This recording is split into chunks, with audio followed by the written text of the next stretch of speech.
Pagka kayo'y mapanalanginin, ang sambahayan mo payapa.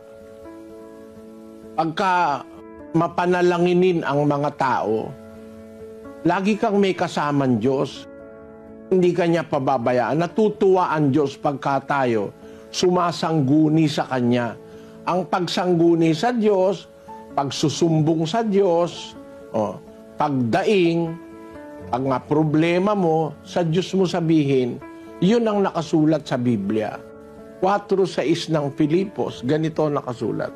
Huwag kayong mga balisa sa anumang bagay, kundi sa lahat ng mga bagay sa pamamagitan ng panalangin at daing na may pagpapasalamat ay ipakilala ninyo ang inyong mga kahilingan sa Diyos.